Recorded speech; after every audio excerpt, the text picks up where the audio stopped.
रात का घना सन्नाटा था, टूटा हुआ रास्ता, वीरान सा गांव और दूर एक पुरानी हवेली खड़ी थी।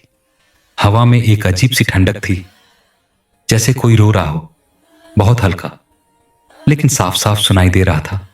आदित्य ने टॉर्च जलाई और धीरे धीरे हवेली की ओर बढ़ने लगा। फाटक पर खून जैसे उंगलियों के निशान थे और जैसे ही उसने हाथ लगाया, दरवाजा कर्क की आवाज के साथ अपने आप खुल गया। अंदर कदम रखते ही धूल भरी दीवारों पर पुरानी तस्वीरें दिखी। हर तस्वीर में एक ही लड़की थी, लाल चुन्नी वाली। और तभी उस तस्वीर ने हल्का सा हिलना शुरू किया। लड़की की आंखें लाल चमकने लगी। आदित्य घबराकर पीछे हट गया। उसी समय हवेली में पायल की आवाज गूंजी, धीरे धीरे नजदीक आती हुई, लेकिन वहां कोई नहीं था। सीढ़ियों के पास से एक फुसफुसाहट आई। क्यों आए हो? आदित्य ने टॉर्च घुमाई, लेकिन चारों तरफ सिर्फ खाली अंधेरा। एक कमरा आधा खुला था। वह जैसे ही अंदर गया, दीवार पर खून से लिखा था, कुंवारी दूल्हे का इंतजार। आदित्य की सांसें तेज होने लगी। अचानक लाल चुन्नी उड़कर उसके चेहरे पर आ गिरी। चुन्नी से किसी की आई सी कोल्ड सांस बाहर निकल रही थी, जिसने उसकी रीढ़ तक सर्द कर दी।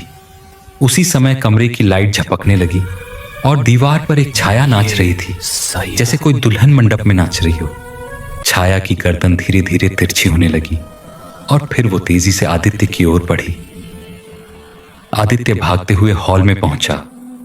एक बड़े पुराने दर्पण में उसने खुद को देखा, लेकिन उसके पीछे एक भयानक दुल्हन खड़ी थी। लाल आंखें, फटी हुई सफेद आंखों की पट्टियां और खून से टपकती चुन्नी। वह मुड़ा, पर पीछे कोई नहीं था। दर्पण की दुल्हन अब हाथ बढ़ाकर उसे पकड़ने की कोशिश कर रही थी। अचानक हवेली में भयानक चीख गूंजी, मुझे दूल्हा चाहिए।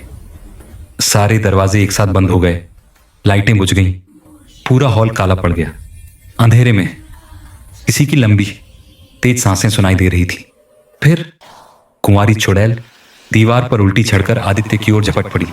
कैमरा गिर गया, बस आदित्य की भारी सांसें और उसके बाद अचानक खामोशी। कुछ सेकंड बाद कैमरा खुद उठकर रिकॉर्ड करने लगता है। स्क्रीन पर खून से लिखा होता है, अगला दूल्हा कौन। और उसी के साथ चुड़ैल की हंसी हवेली में गूंज उठती है।